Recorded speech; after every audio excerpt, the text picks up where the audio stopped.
Shalom Bapak Ibu Saudara kasih Tuhan. Shalom. Ada sukacita sore hari ini. Berkat Tuhan akan terus mengalir dalam kehidupan kita ketika kita datang dengan penuh ucapan syukur kepadanya. Mari kita sebelum ibadah kita berdoa bersama, tundukkan kepala kita.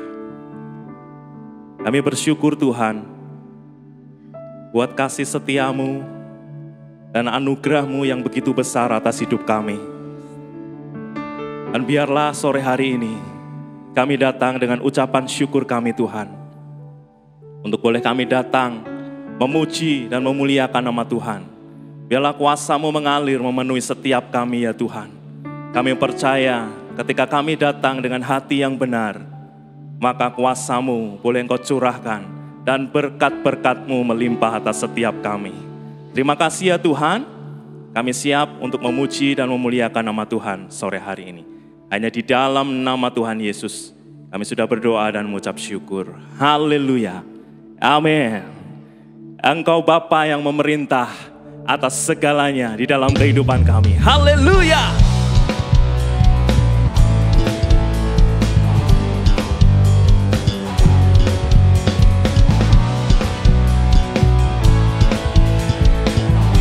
Bersama-sama katakan, betapa mulianya nama-Mu di seluruh bumi, keagungan-Mu Tuhan tinggi mengatasi langit.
sebab Kau Allah yang berkuasa dahsyat segala perbuatan. Kau memerintah atas bumi, surga pun tunduk kepadamu. Sebab Kau Allah yang berkuasa, haleluya, perbuatan. Kau memerintah atas bumi, surga pun tunduk kepadamu. Sebab Kau Allah yang sekali lagi katakan, Kau memerintah atas bumi, surga pun tunduk kepadamu. Sebab Kau Allah yang berkuasa dahsyat segala perbuatanmu. Dahsyat segala perbuatanmu, haleluya. Dahsyat segala perbuatanmu. Berikan sorak-sorai yang terbaik bagi Tuhan. Haleluya, haleluya. Kami bersyukur Tuhan buat sore hari ini, ketika kami datang bersama-sama di dalam hadirat-Mu. Engkau hadir di tengah-tengah kami Tuhan. Dan kami mau satukan hati kami, teguhkan kami satu Tuhan, untuk boleh kami datang dalam hadirat-Mu Tuhan. Haleluya.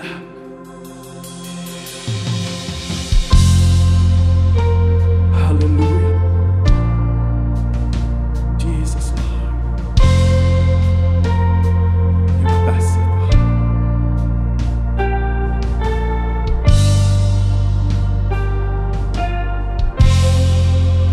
Terima kasih. Haleluya. Dalam penderitaanmu Kau menengadah dan berdoa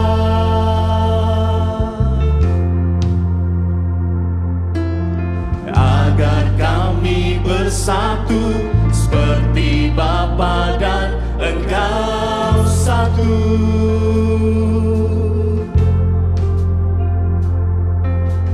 Maka dunia pun tahu akan keagungan kasih-Mu, Yesus, dan betapa besarnya anugerah dan kebaikan-Mu. Engkau Tuhan kekal dan maha kuasa, tiada yang mustahil bagi-Mu. Kami berpaling, rendahkan hati, jadikanlah kami seperti-Mu. Kami hadir menghadap tahta-Mu, bersama menyembah di rumah-Mu, agar dunia melihat kasih-Mu. Yesus Kau Raja, teguhkan kami satu.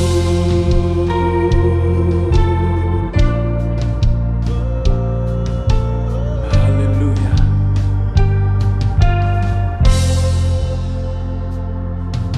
Di dalam penderitaanmu Kau menengadah dan berdoa. Haleluya. Agar kami bersatu seperti Bapa dan Engkau satu.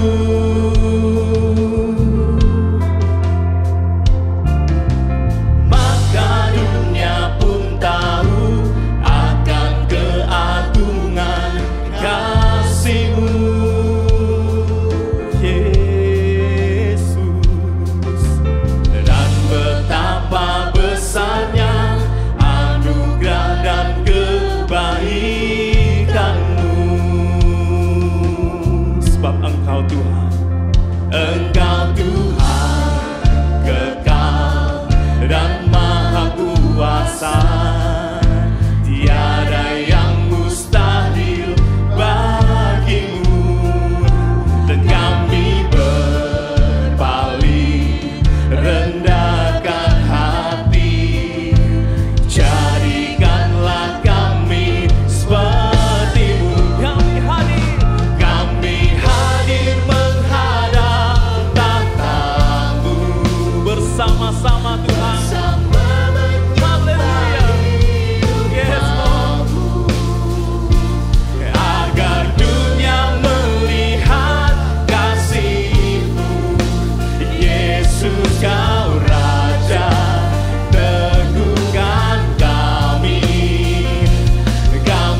Tuhan. Haleluya. Kami hadir bersama-sama menghadap tahta-Mu yang kudus. Kami hadir menghadap tahta-Mu, bersama menyembah di rumah-Mu, agar dunia melihat kasih-Mu. Yesus, Kau Raja, teguhan kami. Kami hadir menghadap tahta-Mu, bersama menyembah di rumah-Mu, agar dunia melihat kasih-Mu. Yesus, Kau Raja, teguhkan kami. Kami hadir menghadap tahta-Mu. Yes Lord, kami bersyukur Tuhan. Terima kasih, agar dunia melihat kasih-Mu. Yesus, Kau Raja, teguhkan kami satu.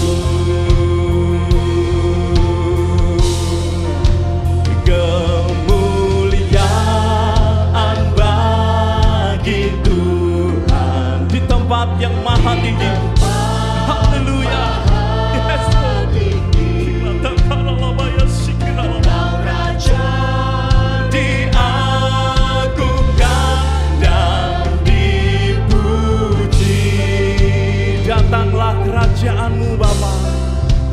Datanglah kerajaan-Mu. Jadilah kehendak-Mu. Seluruh bumi penuh kemuliaan-Mu. Kemuliaan bagi Tuhan. Kemuliaan bagi Tuhan di tempat maha tinggi. Sebab Engkau Raja, diagungkan dan dipuji. Datanglah kerajaan-Mu. Oh haleluya, haleluya. Jadilah kehendak-Mu. Seluruh bumi penuh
Terima kasih Tuhan.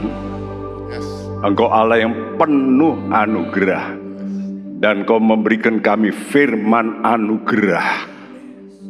Ini berarti kami harus benar-benar berterima kasih.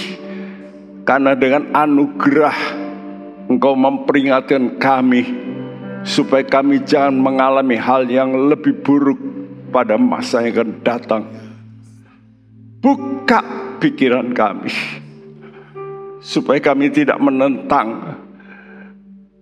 Kami mau belajar untuk tunduk, untuk mengikuti pikiran-Mu, bukan pikiran kami sendiri. Engkau tolong Roh Kudus supaya kami bisa Tuhan mengatasi benteng-benteng yang ada pada kami, yaitu pikiran kami yang seringkali harus diruntuhkan supaya firman-Mu menang. Terima kasih. Berfirmanlah dan kami siap untuk mendengar. Terima kasih. Dalam nama Tuhan Yesus kami panjatkan doa kami. Amin. Shalom teman-teman sekalian. Kami hamba Tuhan. Kata Tuhan, kita ini hamba Tuhan ditetapkan menjadi penjaga jiwa. Jadi kalau ada hamba Tuhan gak hati-hati, bahkan merusak jiwanya sendiri, dia bukan penjaga jiwa. Tapi betapa pentingnya menjaga jiwa orang lain yang belum selamat, apalagi yang setengah-setengah, supaya mereka ini betul-betul jangan sampai celaka. Nah, hari ini kita telah bicara beberapa bagian, yaitu setelah rapture. Yang saya maksudkan di sini bukan rapture nanti akhir, tapi rapture yang pertama, rapture buah sulung. Jadi Allah itu akan mengambil lebih dulu orang-orang yang sudah matang, sisanya yang belum matang harus dimatangkan lewat api, lewat pemanasan, ya sama seperti pisang yang kalau dipotong dari pohon pisang, lalu sisir 1, 2, 3, mungkin 4 sudah diambil. Walaupun sisir pertama sudah kuning, 2, 3, 4 belum kuning, tapi sebentar, besok secara alamiah langsung bisa kuning.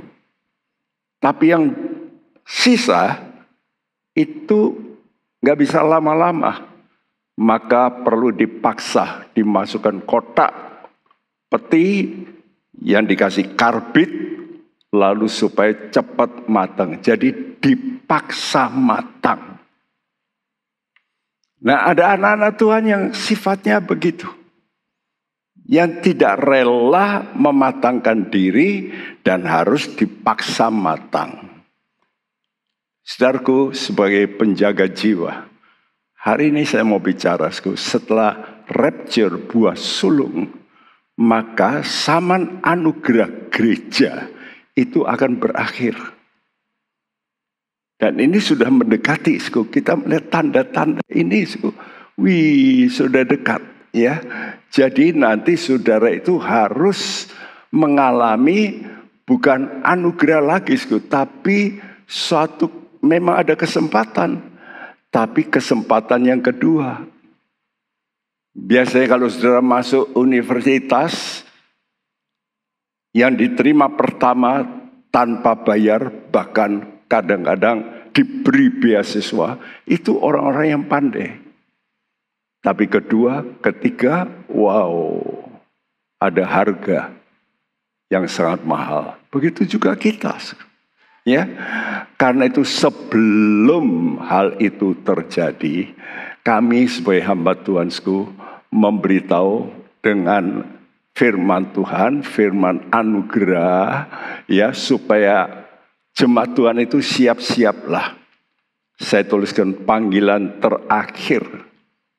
Kalau saudara naik pesawat, tahulah, ya, sudah dipanggil, pesawat akan berangkat, lalu ada calling terakhir, this is the last call, kan begitu, ya. Jadi kalau enggak mau masuk, ya ditinggal, ya. Nah, jadi Tuhan memberikan kita itu last chance, ya, satu kesempatan terakhir. Apa? Zaman gereja, zaman anugerahnya itu akan berhenti. Ini kita mesti tahu.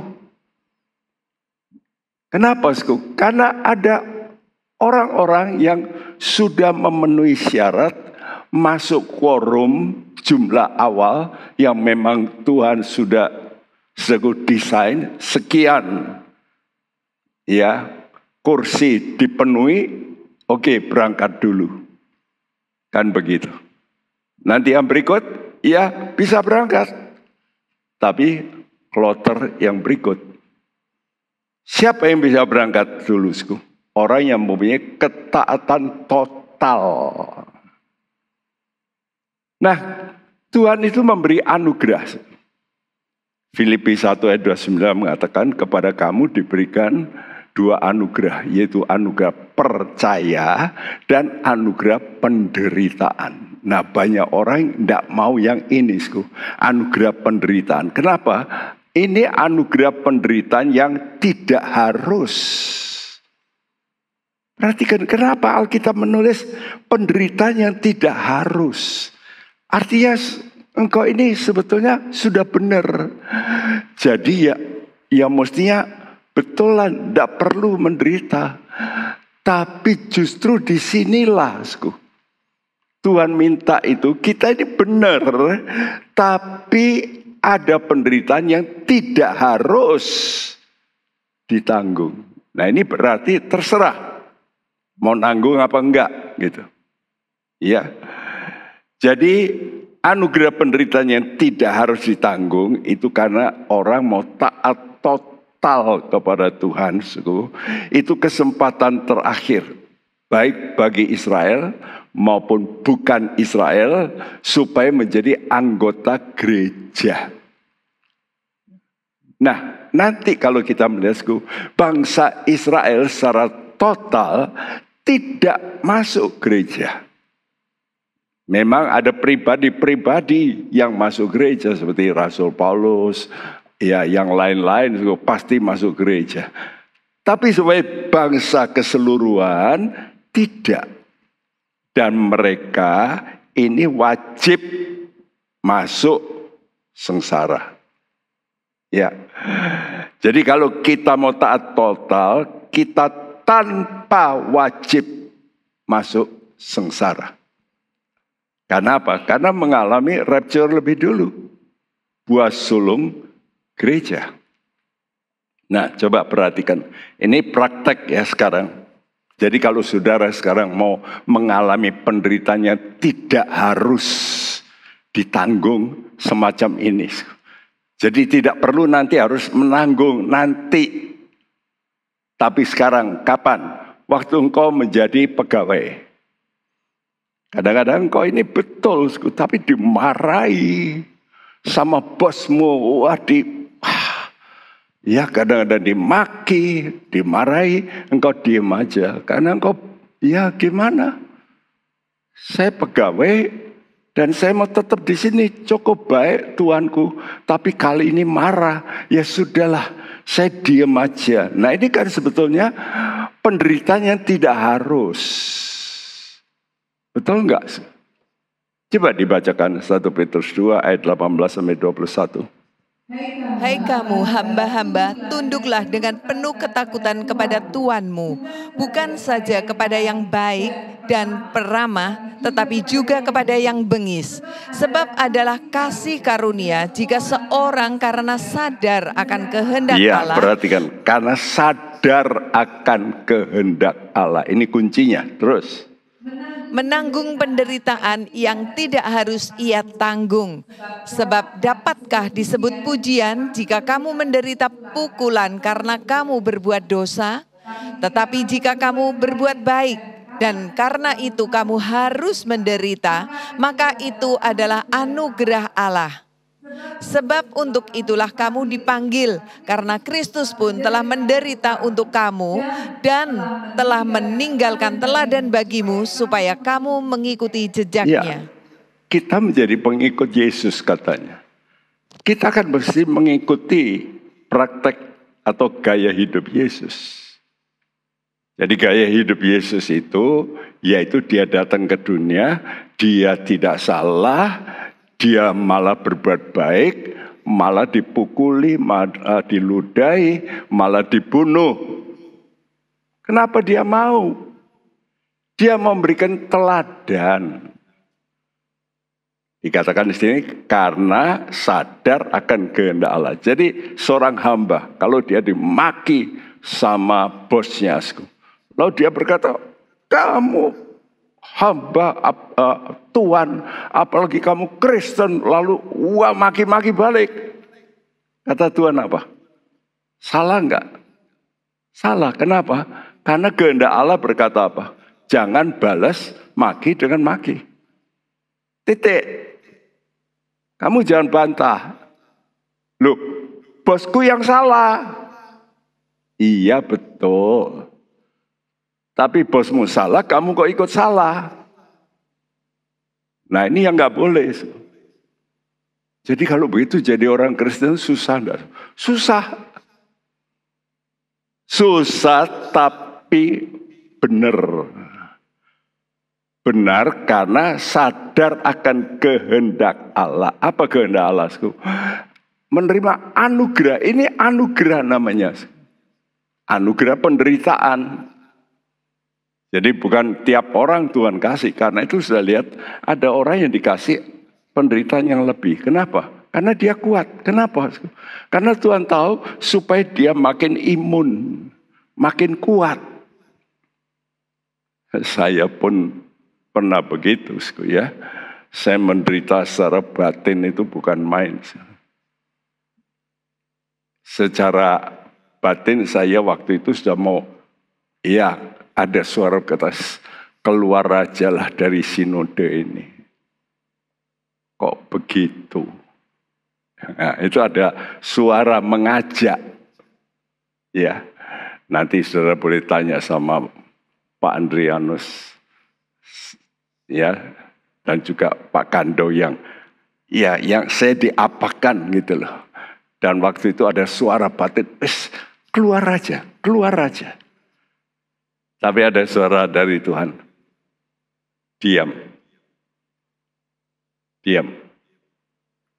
Nah itu sadar akan kehendak Allah. Saya sadar akan kehendak Allah. Saya nggak boleh marah, ya sampai berbuat salah. Boleh marah tapi jangan berbuat salah, kan begitu. Ya, kata Tuhan, sebab apa ujiannya kalau kamu harus menanggung pukulan karena berbuat dosa. Tapi coba kita perhatikan kata-kata yang huruf putih ini. Tetapi jika kamu berbuat baik dan karena itu kamu harus menderita. Loh, berbuat baik kok harus menderita? Kan tidak cocok. Iya. Kamu berbuat baik dan karena itu kamu harus menderita. Maka itu adalah anugerah Allah. Saya kasih kurung karena bahasa Indonesia ini kasih karunia pada Allah. Itu kok pada Allah? Ini pada kita, bukan pada Allah. Ya. Jadi ini anugerah. Kenapa? Kamu mengikuti jejak Yesus. Nah ini yang banyak orang gak mau. Saya benar kok. Kenapa saya mesti ngalah? Ngapain? Kalau Yesus berkata begitu, saya yang benar, masa saya mesti ngalah? Sampai nggak benar orang Farisi ini. Ya sudahlah, celaka kita. Ini tidak gampang. Ini saudara mesti belajar yang namanya mengerti apa itu pikul salib. Ya, karena itu pilih mana? Saya beri pertanyaan. Saudara pilih mana? Anugerah penderitaan yang tidak harus ditanggung, atau yang di bawah anugerah penderitaan yang harus ditanggung. Nah, ini kita pilih. Jadi ada anugerah yang tidak harus ditanggung. Ya. Dan karena apa? Karena kita taat. Sebelum rapture yang pertama, kita mau taat walaupun menderita. Ya, sekarang. Kenapa? Yaitu tadi, karena mau menurut firman. Itu namanya cinta kepada Tuhan. Karena hukum Tuhan begini, kalau kamu mengasihi aku, turutlah perkataanku. Kalau kamu dimaki, kamu jangan balas maki. Ya. Kalau kamu dipersalahkan, kamu ampuni. Loh, kok mesti ngampuni orang yang salah? Aku nggak mau. Nah, itulah. Kadang-kadang pikiran kita itu loh yang menjadi kendala. Kita ini tidak mau menderita karena Yesus. Karena firman. Itulah yang dikatakan oleh Paulus dalam Roma 8. Oleh karena engkaulah aku menderita seperti domba yang harus disembelih. Karena Tuhan. Ini baru menjadi orang Kristen yang namanya pengikut Yesus. Ya, saudaraku. Jadi menderita karena firman. Bukan karena yang lain. Saya mau menderita karena firman Tuhan mengatakan itu. Saya harus tunduk. Saya nggak boleh bantah. Nah, ini pilihan. Saudara nggak bisa diajar oleh orang itu. Kalau saudara nggak mau pilih sendiri, nggak bisa. Ya. Atau saudara milih anugerah penderitaan yang harus ditanggung. Kapan? Setelah rapture. Setelah rapture buah sulung, banyak orang Kristen yang ngaku ke gereja, itu akan masuk masa sengsara. Itu pasti. Coba bacakan 2 Tesalonika 1 ayat 5. Suatu bukti tentang adilnya penghakiman Allah yang menyatakan bahwa kamu layak menjadi warga kerajaan Allah. Kamu yang sekarang menderita karena kerajaan itu. Iya, kamu layak. Jadi kata Tuhan, oke. Kamu oke masuk kerajaanku. Kenapa? Kamu yang sekarang. Ini bahasa Indonesia ada tambahan sekarang ya. Kenapa ditambah sekarang? Karena kata yang terakhir ini ditulis dalam bentuk present tense. Kalau dalam bahasa Inggris juga ada. Tapi sebenarnya memang begitu. Sekarang ya, kalau kamu mau menderita sekarang. Ya. Nah, jadi saya tuliskan di sini, anugerah penderitaan yang tidak harus ditanggung. Ini kan kebodohan. Betul enggak sih? Bodoh kamu. Oh, kamu benar kok. Dipersalahkan diam aja. Ya bantah ya. Bosmu. Makilah bosmu. Makanya waktu Tuhan Yesus ditampar, dimaki, dikata-katain, dia diam. Dia Allah loh. Dia bisa balas. Ya. Jadi orang menganggap apa? Bodoh. Memang, pilihan itu kadang-kadang kita bodoh, istimewa. Ini praktek yang sukar, ya.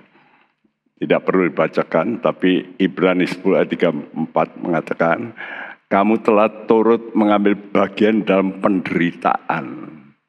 Penderitaan sebagai, ya, bukan benar-benar sebagai orang hukuman. ketika harta kamu dirampas. Waduh. Kamu menerima hal itu dengan sukacita. Loh, aneh lagi. Harta dirampas kok sukacita. Coba saudara pikir, ini Tuhan ngajar ini apa toh ya? Kok sukare tidak sukar? Kalau saudara ingat Yesus. Tidak sukar kalau engkau ingat Yesus. Yesus lebih menderita. Dia Allah yang mau diludahi, yang mau direndahkan begitu rupa. Dia diam. Setelah enggak sukar kalau engkau melihat Yesus. Karena itu mari, kenapa, orang bisa tahan? Ayat ini berkata, sebab kamu tahu bahwa kamu memiliki harta yang lebih baik. Nah itu, hartanya di dunia dirampas, tapi dia percaya justru karena itu nanti aku akan diganti di sorga. Nah nanti apa yang sudah percaya itu, sudah akan peroleh. Sekata Tuhan, apa yang kamu imani, kamu akan peroleh. Wow, tidak mudah pengajaran ini. Ini pengajaran salibnya. Karena itu kalau harta dirampas bersukacita, ya wis lah. Saudaraku, saya kadang-kadang dibully, cerita yang negatif. Ya, saya berkata, sudahlah. Nanti Tuhan, nanti jadi hakim. Itu yang saya katakan dalam batin. Saya ini sudah mengalami banyak hal-hal yang sangat-sangat sebetulnya mendegradasi saya. Tapi saya berkata, Tuhan, saya nunggu keputusan Tuhan saja. Ya, karena itu orang-orang begini kadang-kadang dikatakan bodoh. Seperti 1 Korintus 1 ayat 21 ya. Paulus berkata, oleh karena dunia dalam hikmat Allah tidak mengenal Allah. Ya, maka Allah berkenan menyelamatkan mereka yang percaya oleh apa? Kebodohan pemberitaan Injil. Jadi kadang-kadang berita Injil itu tidak masuk akal, bodoh. Makanya orang dunia tidak mau percaya bahwa Yesus itu Allah yang mau jadi manusia. Mana ada Allah kok mau jadi manusia lalu disalib, lalu diludahi, gak bisa terima, gak bisa masuk akal ini. Tapi Tuhan justru cari yang begitu. Itu namanya kualitas. Nah, kalau saudara hanya berbuat baik sama orang baik, kata Tuhan ya semua orang bisa. Ya. Karena itu ingat, ini yang pentingnya. Semua dalam ilmu itu sudah tahu kalau membuat chart, ya skema, itu ada ya garis vertikal, ada garis horizontal. Selalu kan begitu. Ekonomi sama, lalu temperatur juga sama. Kalau mau meneliti itu kan begitu. Kita juga mengadakan itu timing ya. Kebaktian pertama berapa orang, kebaktian kedua. Nah ini kan time gitu. Jadi itu biasanya horizontal. Time. Tapi yang lain itu vertikal. Untungnya berapa, itu vertikal. Ingat, salah satu yaitu waktu. Allah itu penentu waktu. Jadi Tuhan itu punya time, waktu.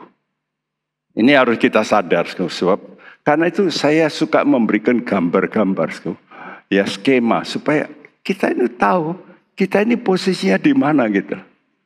Ini time-nya sudah di mana ini.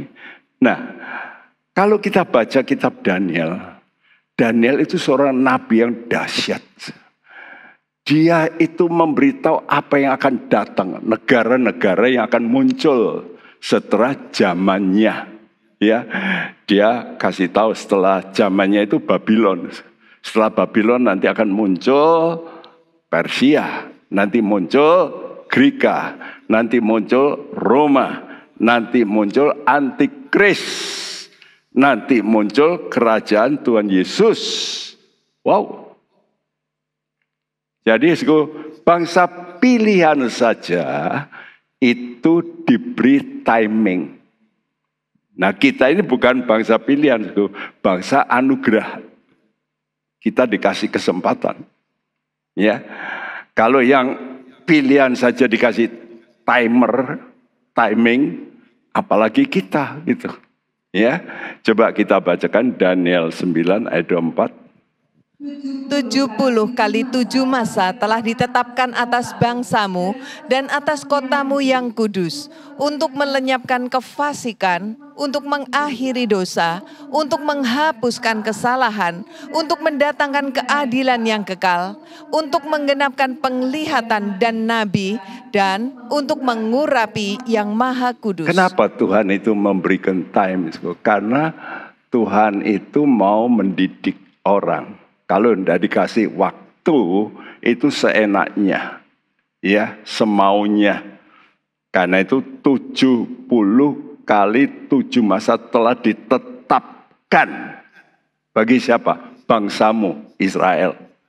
Kotamu, siapa? Yerusalem. Untuk apa, untuk melenyapkan yang buruk-buruk. Dan Daniel ini hidup waktu orang Israel ditawan di Babel. Ya. Kenapa ditawan? Ya karena berbuat dosa. Kerajaan utara ditawan oleh Asyur. Kenapa? Dosa. Kerajaan yang bawah, kerajaannya dulu yang dipimpin oleh Daud, diteruskan raja-raja terakhir, juga ditawan oleh Babel.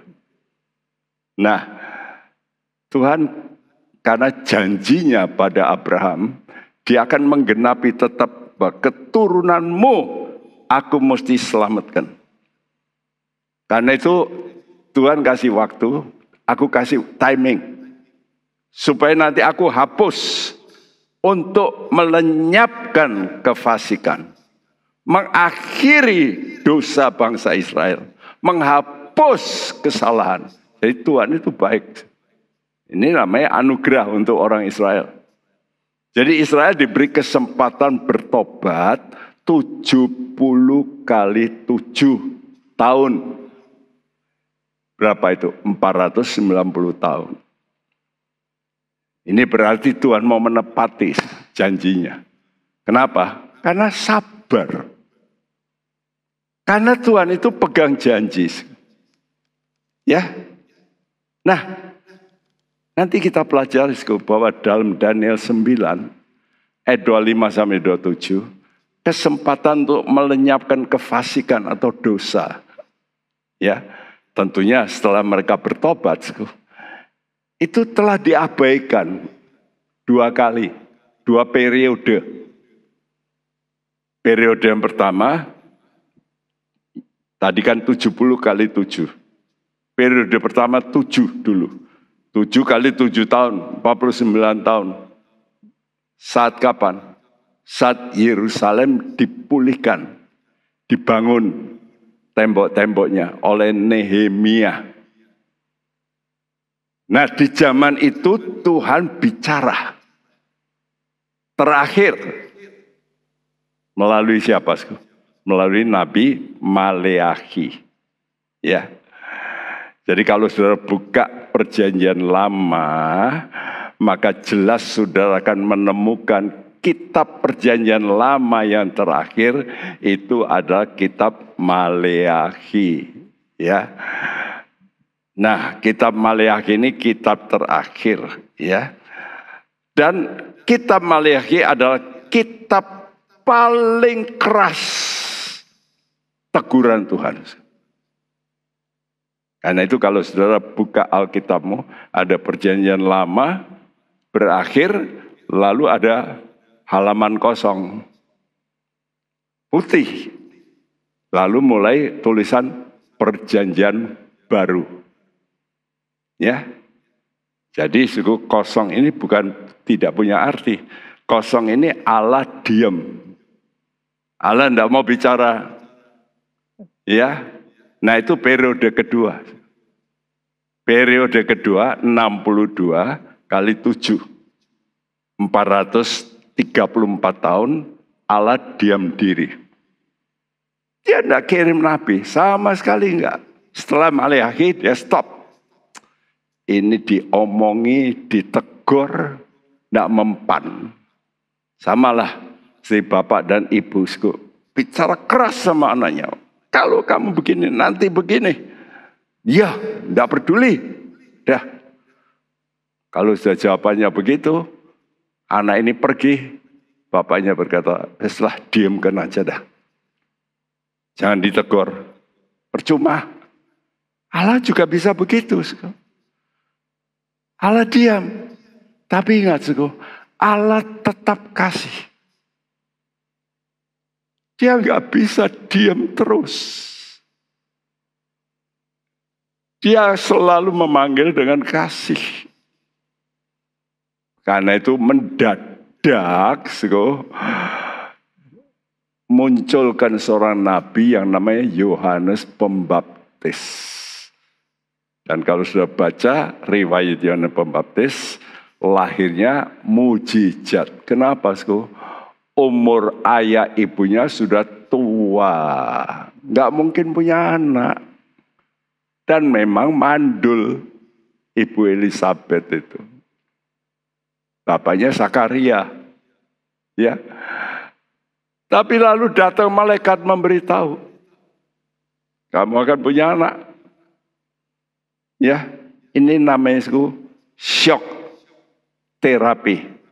Terapi kejutan. Supaya dikejutkan, supaya kaget gitu ya. Nah, Yohanes Pembaptis ini bicara, dia tegur, ya orang Farisi, orang Saduki keras sekali. Hai, kamu keturunan ular biludak. Wih, bukan main. Lalu Yohanes menuju pada Yesus. Dia anak domba Allah yang mengangkut dosa isi dunia. Apa hasilnya? Dia dibunuh. Yesus juga dibunuh. Jadi perhatikan, ini resiko ya. Jadi kalau orang menegur itu memang resiko. Herodes dibunuh, kenapa? Karena dia bisa negor. Ya, akan raja ditegur. Kamu ambil ya iparmu, istri iparmu, haram, ngamuk Herodes, ya, tapi dia masih nahan. Tapi istri iparnya itu dendam, bikin pesta. Waktu pestanya Herodes, lalu anaknya menari, lalu Herodes tanya mau minta apa? Dia tanya sama mamanya, "Ma, minta apa, Ma?" Minta kepala Yohanes Pembaptis. Ingat, firman Tuhan seringkali dibunuh. Mungkin kita berkata, kejam ya. Loh, kita juga kadang-kadang membunuh. Suara Tuhan kata ampuni, kita, Daisa aku ampuni. Lupakan, Daisa aku lupakan. Loh. Sama saja. Membunuh perkataan Tuhan. Nah, perhatikan. Karena itu saya selalu pakai gambar ya. Kapan yang disebut 70 kali 7 masa itu? Nah, itu baru bisa dimengerti nanti kalau sudah baca kitab Daniel plus kitab Nehemia. Ya, di ujung kiri ada tulisan Tita membangun Yerusalem. Tahun 445 sebelum Masehi. BC, before Christ. Ya, saudaraku. Dan titah ini dikeluarkan oleh Raja Persia yang namanya Artasasta.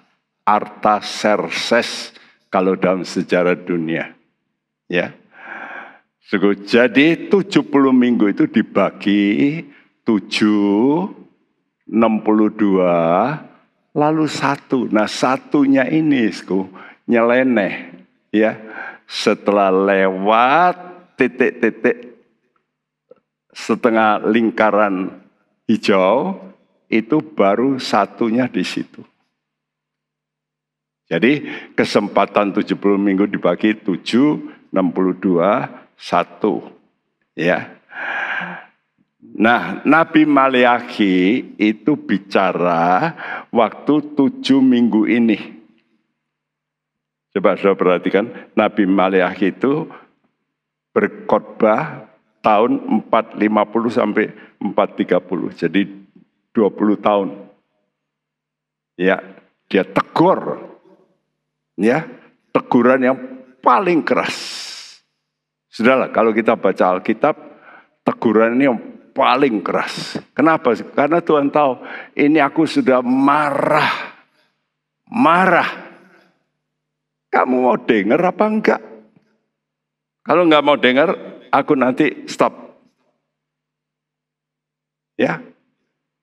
Karena ini penting. Justru seperti zaman ini, hamba-hamba Tuhan mesti berani ngomong yang keras. Sekarang malah enggak. Malah ya dibuai supaya ingat akan Tuhan baik, Tuhan ampuni dan gampanglah masuk surga. Ya. Saudaraku, asal kita mau korban. Ayo korban. Itu kan pendeta. Dan pendeta demikian tidak berani ngomong tentang neraka. Ya. Teguran keras ini. Ya. Lalu oleh karena keras pun tidak mau didengar, lalu Allah diam. Selama berapa tahun? 62 masa. Minggu. 434 tahun. Karena itu dalam teologi disebut 400 tahun sunyi. Sunyi kenapa? Karena 400 tahun, setelah 400 tahun baru muncul Yohanes Pembaptis. Nah, Yohanes Pembaptis kan butuh umur sampai umur 30, jadi kurang lebih ya begitulah. Ya, 430-an tahun. Lalu mendadak dia bicara. Suara pertama dari Yohanes, bertobatlah. 6 bulan kemudian Yesus lahir nyusul. Apa ucapan Tuhan Yesus? Khotbah pertama, bertobatlah. Kita sekarang juga mesti dengar ini. Ini sudah mendekati akhir zaman, bertobat. Ngamuk. Yohanes dibunuh, Tuhan Yesus dibunuh karena itu ada tanda salib. Ya, Yesus mati. Nah, oleh karena Yesus ditolak oleh bangsa Israel, maka Tuhan katakan beralih. Dia pindahkan anugerah itu kepada kita yang bukan Yahudi. Seperti cerita dalam Alkitabku, ada raja yang bikin pesta, diundang orang-orang undangan, nggak mau datang. Maka dia marah, dia bilang, oke, kamu panggil orang-orang di jalan-jalan, di pasar-pasar, suruh mereka datang. Mereka datang. Nah inilah kita. Karena itu, kita itu seperti itu, gereja itu seperti itu ya. Banyak orang datang, penuh, gereja penuh. Tapi apakah semua masuk surga? Enggak. Kenapa? Karena setelah mereka datang, raja itu masuk ke ruang pesta. Lalu dia lihat, Kamu kok tidak pakai pakaian pesta? Diam. Hamba, buang orang ini ke tempat paling gelap, justru neraka. Ya kita ini diberi kesempatan, tapi mau enggak kita ini ganti pakaian? Kalau bicara pakaian itu kebenaran, kebenaranmu itu jangan dipakai sendiri, kebenaran dewek. Saya melihat anak-anak Tuhan ini kadang-kadang, kok tidak bisa berubah ya? Karena kebenaran sendiri ini menang. Tidak mau dicopot kebenaran sendiri. Tidak mau pakai kebenaran Tuhan. Kebenaran Tuhan artinya pikirannya Kristus hanya harus kita pakai. Jangan pikiran kita sendiri, perasaan kita sendiri. Nah, zaman anugerah ini tidak diketahui oleh Daniel. Karena Daniel urusan dengan bangsanya dan kotanya. Ya, dan nanti kalau Tuhan datang di udara karena sudah mencapai kelompok orang dewasanya cukup, Tuhan cabut buah sulung gereja. Rapture pertama. Setelah itu maka terjadi apa? MS yang saya kasih kotak merah itu. MS mulai, masa sengsara mulai. Ya, jadi perhatikan ini. Jadi ini yang dituliskan oleh Daniel 500 tahun sebelum Yesus dibunuh. Dia ngomong ini, Daniel 9 ayat 26. Sesudah ke-62 kali 7 masa itu akan disingkirkan seorang yang telah diurapi. Padahal tidak ada salahnya apa-apa. Maka datanglah rakyat seorang raja memusnahkan kota dan tempat kudus itu. Akan dengan air bah dan sampai akhir peperangan. Kehancurannya ditetapkan. Ya. Lalu saya beri kurung huruf kecil-kecil. Itu bahasa Indonesia. Ini bahasa Indonesia membingungkan sekali. Sangat membingungkan. Ya, karena itu saya ganti. Ya. Jadi perhatikan sesudah 62 kali 7 masa. Ya, lihat ini ya, gambar ini saya kembalikan. Setelah 62, 7 plus 62, nah setelah 62 masa itu, maka yang diurapi ini dipotong, dibunuh. Yesus disalibkan. Jelas ya. Jadi kalau begitu kematian Yesus itu sudah dinubuatkan jauh-jauh hari. Ya. Seorang yang diurapi siapa? Yesus. Padahal tidak ada salahnya apa-apa. Lalu dikatakan, maka datanglah rakyat seorang raja. Tidak datanglah seorang raja dengan rakyatnya. Tidak. Datanglah rakyat seorang raja. Wih, perkataan Tuhan itu pas sekali. Kenapa sih? Karena bukan kaisar yang datang. Panglimanya yang datang bawa tentara. Tentara Roma di bawah pimpinan Jenderal Titus menghabisi ya kota Yerusalem dan Bait Allah diruntuhkan. Padahal Titus ini sudah kasih tahu, tentaraku jangan sampai nyentuh Bait Allah ya. Sudah dikasih warning. Tapi kenapa kok dilanggar? Ya karena lihat Bait Allah ini penuh dengan emas. Dilapisi emas. Tapi batunya gede-gede. Ada yang puluhan ton. Satu batu itu puluhan ton. Itu Bait Allah yang dibangun Herodes itu batunya besar-besar. Berpuluh ton. Kok bisa runtuh? Kenapa runtuh? Karena dilapisi emas, dibakar, leleh masuk celah-celah. Wah, sudah mereka bersama-sama tentara ya, ngambil masjid didongkel, jadi roboh semua. Itu tahun 70. Ini loh, ucapan Tuhan semacam ini coba saya pikirkan, kok bisa tepat itu gimana itu? Ya karena Tuhan. Dan akhirnya, nah perhatikan satu ayat ini lalu ada celah. Dan akhirnya itu akhir zaman. Ya, ada tentara dengan air bah, akan dengan air bah, yaitu antikris. Nanti sebentar lagi antikris akan datang pakai massa. Orang-orang seperti air bah. Ya, dan sampai akhir peperangan kehancuran ditetapkan. Ya, saudaraku. Jadi benar-benar antikris dan pengikutnya nanti akan dihancurkan di Armageddon. Saudara yang ke Israel pasti kasih tunjuk tuh. Ini loh tempatnya. Armageddon. Padang.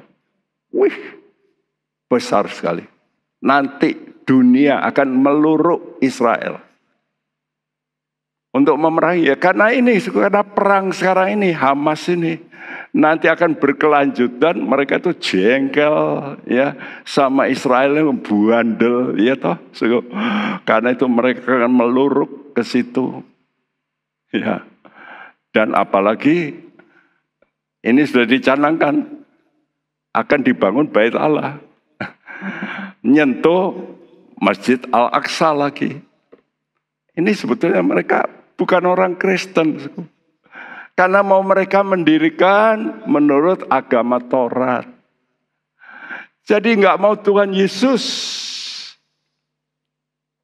Nah, jadi lingkaran satu itu 7 minggu. Itu kesempatan pertama Allah bicara melalui Nabi Maleakhi. Kesempatan 2 Allah diam lalu mendadak dia bicara kurang lebih 400-an tahun. Lalu yang putih itu yang tidak diketahui Daniel. Nah sekarang Tuhan kasih kesempatan ketiga.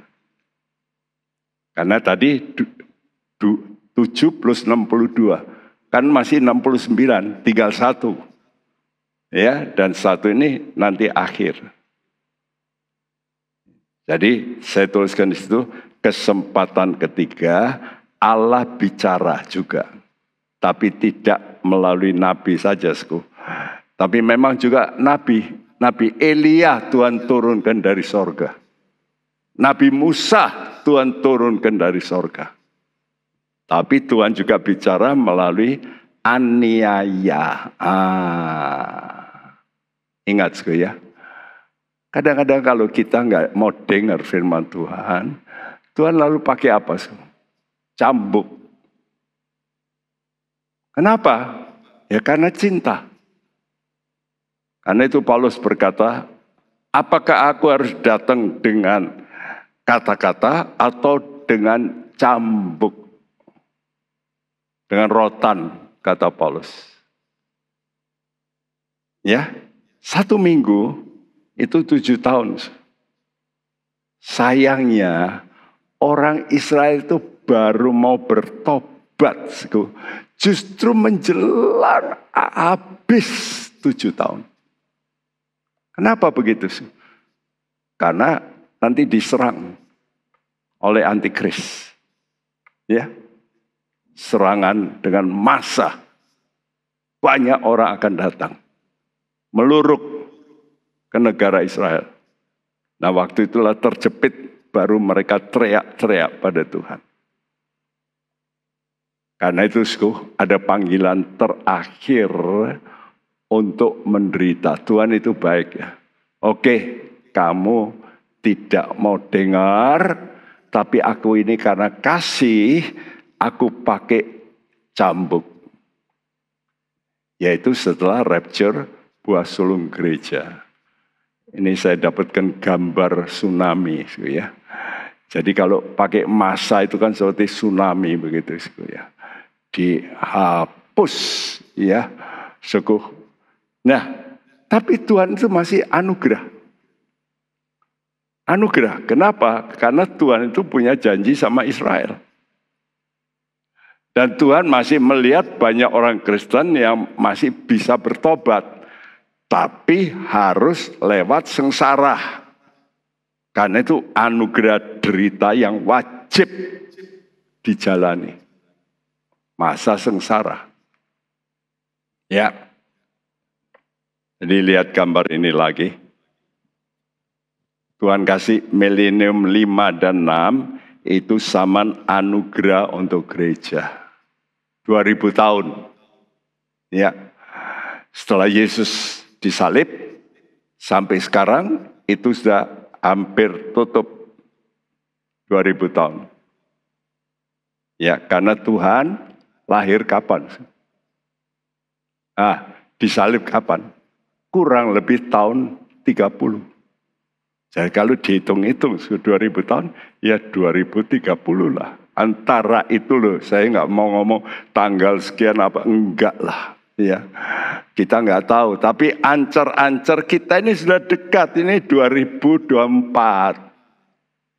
Jadi saudara masih melek gitu loh. Ini sudah dekat. Ya. Jadi waktu buah sulung BSG itu bangkit dari antara orang mati, hidup diubahkan. Ini rapture pertama, bahagia ini. Tanpa lewat masa sengsara. Tapi yang berikut, setelah rapture gereja, zaman anugerah bagi gereja berakhir. Karena berakhir, ya harus lewat penderitaan. Ya. Jadi ini pilihan. Dan ini gambar yang saya sudah sering kasih. Ada penderitaan pertama, ada penderitaan kedua. Penderitaan pertama, permulaan sengsara, itu oleh namanya sistem agama yang sekarang ini dipercaya oleh orang-orang ya tentang agama modern. Nggak mau agama Tuhan ini, Alkitab ini. Ini kuno ini. Ya, tidak relevan gitu. Mereka nggak mau. Istimewa dalam pernikahan dan sebagainya. Itu kan dulu. Sekarang nggak gitulah. Ya, kemajuan teknologi. Saudaraku.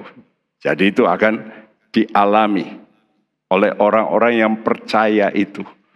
Nanti MS2 sengsara besar ini oleh antikris. Ya, ini sudah saya ulang-ulang berkali-kali. Nah, saudaraku, setelah rapture buah sulung gereja, maka gereja yang tertinggal itu harus mengalami masa sengsara untuk dimurnikan. Jadi Tuhan itu masih belas kasihan. Oke deh, kalau aku tidak bisa ngomongi baik-baik, aku pakai cambuk. Supaya kamu itu tobat. Ya, mari kita baca Maleakhi 3 ayat 1-3. Lihat, aku menyuruh utusanku supaya ia mempersiapkan jalan di hadapanku. Dengan mendadak Tuhan yang kamu cari itu akan masuk ke bait-Nya.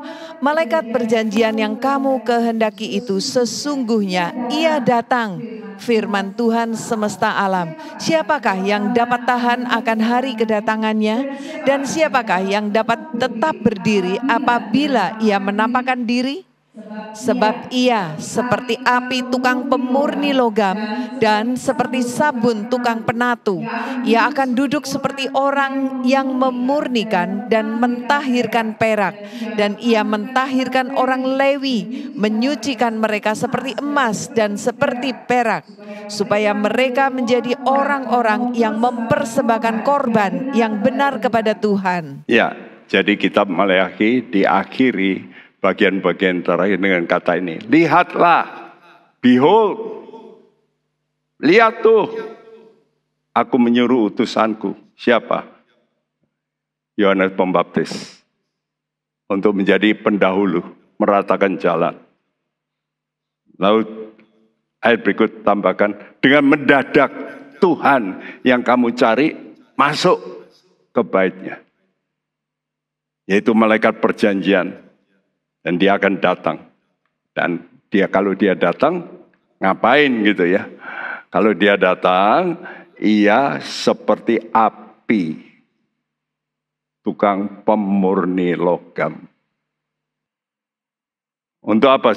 Menyucikan orang Lewi. Jadi sebenarnya bagian timing terakhir ini Tuhan khususkan untuk orang Israel supaya janjinya pada Abraham bisa digenapi. Tapi banyak orang Kristen modelnya sama Israel. Hidupnya masih banyak berhala, masih banyak keinginan-keinginan dunia yang belum bisa lepas. Karena itu Tuhan harus pakai api untuk mentahirkan. Ya, supaya mereka menjadi orang-orang yang mempersembahkan korban yang benar. Bagaimana korban yang benar kalau orangnya tidak benar? Jadi tujuan Tuhan melalukan Israel dan gereja pada akhir zaman lewat masa sengsara supaya mereka menjadi orang benar. Ya. Nah, yang dapat bertahan menghadapi api ujian iman, ya, itu tubuh Kristus. Apa artinya? Anggota tubuh, saudara lihat. Orang-orang yang ada di tubuh itu anggota tubuh. Saudara mesti jadi anggotanya tubuh. Kepalanya siapa? Kristus. Berarti apa? Hanya orang yang mau pakai pikiran Kristus. Sekali lagi. Hanya orang yang mau pakai pikiran Kristus dalam menghadapi masalah hidup, dia yang bisa bertahan. Karena itu saudara kalau berkutat dengan pikiranmu sendiri, perasaanmu sendiri, saya nggak tahu. Ya nanti harus lewat yang nggak enak. Baru saya, oh ya, kok dulu aku kok nggak mau dengar. Oh, nurut gitu aja kok nggak mau. Kok nggak mau saya ini dulu. Aduh.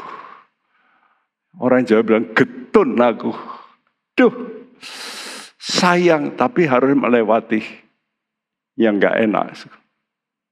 Kan itu mari kita berkata pada Tuhan, Tuhan sucikanlah hati ini. Khususnya pikiranku ini, kuduskan. Ya, untuk layak menghadap hadirat Tuhan.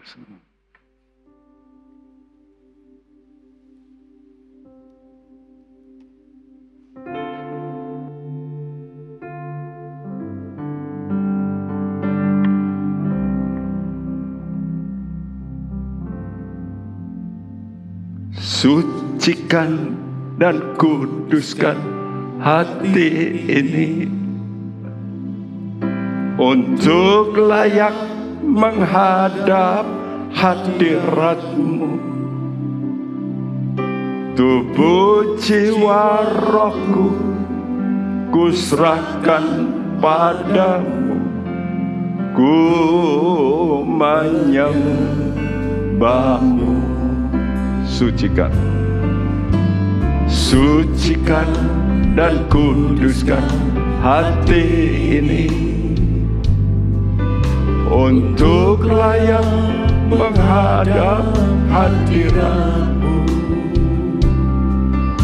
Tubuh jiwa rohku kuserahkan padamu, ku menyembahmu.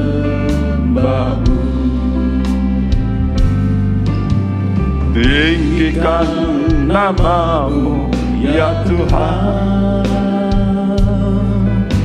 mulialah nama-Mu ya Tuhan. Tiada lain seperti Engkau ya Allahku, besar kuasa-Mu. Tiada lain seperti Engkau ya Allahku, besar kuasa-Mu. Mari kita mau berdiri.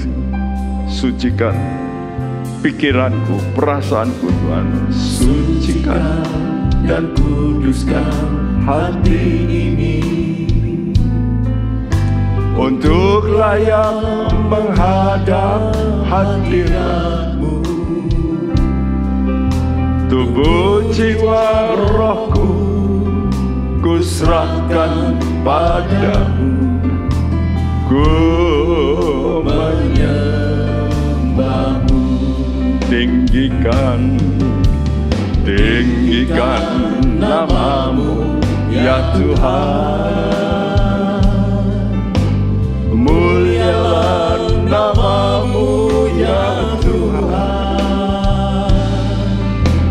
Tiada lain seperti Engkau ya Allahku, besar kuasa-Mu. Tiada lain seperti Engkau ya Allahku, besar kuasa-Mu. Ini tugas kita, tinggikan nama Tuhan. Jangan kau merasa bahwa nanti gimana ya namaku, nanti apa kata orang. Mari kita, Tuhan, apa nanti kata orang tentang Engkau Yesus dalam hidupku. Itu lebih penting dari apa kata orang tentang hidupmu. Mari kita renungkan. Apakah kita mau berkuku, Tuhan, biar nama-Mu mulia. Karena perbuatanku yang nurut Engkau, Engkau yang mulia, bukan aku. Biar aku mau dibawa, biar nama-Mu saja. Biar Engkau menjadi besar. Aku makin kecil dan tidak berarti. Aku mau tinggikan nama-Mu. Tinggikan nama-Mu ya Tuhan. Mulialah nama-Mu ya Tuhan. Tiada lain seperti Engkau ya Allahku, besar kuasa-Mu. Tiada lain seperti Engkau ya Allahku, besar kuasa-Mu. Tinggikan, tinggikan nama-Mu ya Tuhan. Mulialah nama-Mu ya Tuhan. Ya Tuhan. Tiada lain seperti Engkau ya Allahku, besar kuasa-Mu. Tiada lain seperti Engkau ya Allahku, besar kuasa-Mu. Tiada lain, tiada lain, yes Tuhan, seperti Engkau ya Allahku, besar kuasa-Mu. Tiada lain seperti Engkau ya Allahku, besar kuasa-Mu. Tinggikan nama-Mu ya Tuhan.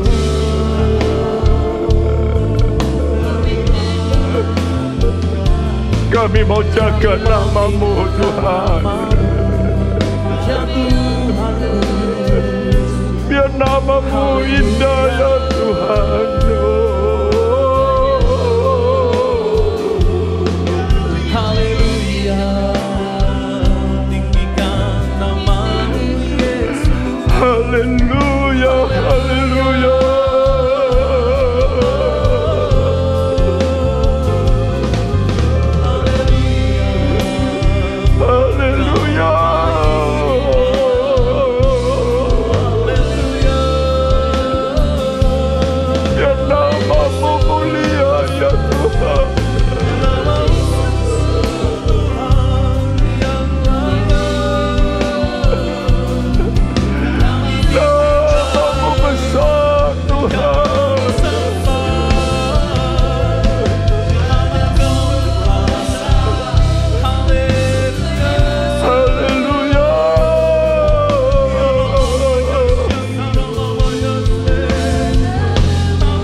Rasandako.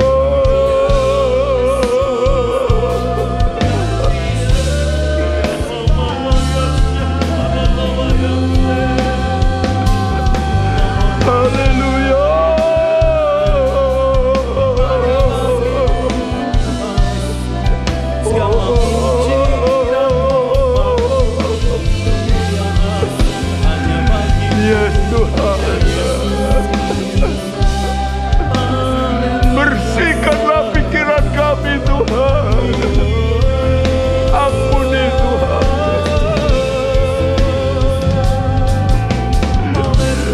Ya Roh Kudus,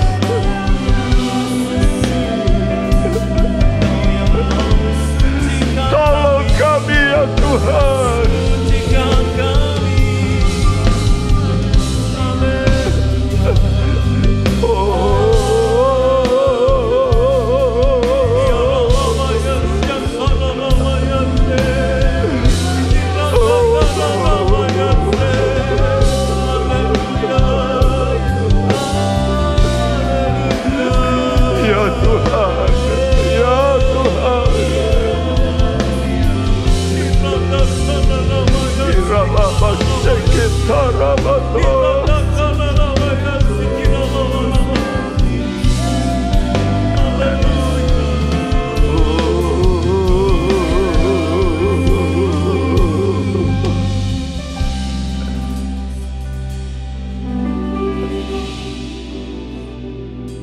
Biarlah firman-Mu yang akan mengusik hati anak-anak-Mu, supaya mereka bangun Tuhan, sadar waktunya tinggal sedikit lagi dan kami harus menyelesaikan Tuhan segala yang belum beres dalam diri kami. Berarti Engkau masih memberi kesempatan kepada kami untuk membereskan hati kami, pikiran kami yang seperti sampah dibersihkan oleh darah-Mu yang kudus, oleh Roh-Mu yang suci Tuhan. Bakar hati kami, bakar pikiran kami dengan Roh-Mu yang kudus ya Tuhan. Terima kasih, terima kasih. Dan Tuhan, Kau terus akan bicara terus dalam hati anak-anak-Mu, supaya mereka Tuhan hanya dapat rest, hanya dapat tenang kalau nanti berjumpa dengan Kau. Mereka didapati berkenan di hadapan Kau. Korban-korban kami Engkau katakan tadi berkenan di mata-Mu. Terima kasih Tuhan, terima kasih, terima kasih. Terima kasih memberkati semua pelayan-pelayan-Mu hari ini yang sudah melayani pemusik. Juga Tuhan penyanyi, Engkau kuduskan juga Tuhan multimedia, Engkau kuduskan kami sekalian, sehingga apa yang kami persembahkan kudus di mata Tuhan. Terima kasih Tuhan. Tuhan berkatilah pemerintahan kami menjelang Tuhan hari-hari terakhir. Biar Engkau cengkeram para pejabat Tuhan, pimpinan negara dan sampai ke bawah Tuhan, Engkau kuasai sepenuhnya, supaya Indonesia kami katakan shalom, shalom, shalom untuk Indonesia, shalom untuk kota kami Semarang, shalom untuk Jawa Tengah. Tuhan terima kasih. Dan Tuhan kami mau menerima berkat-Mu, oleh karena itu kami tadakan tangan kami, saudaraku, terimalah berkat daripada Allah Bapa kita, kasih sayang daripada putranya Tuhan Yesus, dan persekutuan Roh Kudus mulai hari ini sampai Maranatha Dia datang kembali. Dan setiap kita yang percaya dan mengasihi Tuhan berkata bersama, amin. Tuhan memberkati Anda sekalian. Isilah hidup kita dengan menyenangkan hati Tuhan. Sungguh anugerah Tuhan kalau kita masih boleh hidup. Menjadi bijaksana adalah awal dari takut akan Tuhan. Gunakan waktu. Mari kita takut akan Tuhan. Bergabunglah dengan Pendeta Timotius Subekti dalam program Suara Alfa Omega. Hanya di Live Channel. Penyaluran kolekte maupun persembahan lainnya dapat dilakukan melalui transfer ke nomor rekening gereja dengan nomor 009 707 2071 atas nama Megawati dan Lee Irwande atau dengan scan QR Code berikut ini. Bagi jemaat Tuhan yang rindu mendapatkan informasi seputar kegiatan gereja, renungan harian, dan lain-lain melalui WhatsApp gereja, Anda dapat mendaftar dengan cara ketik BC spasi on dan mengirimkan ke WA gereja dengan nomor 0815 7802 2000.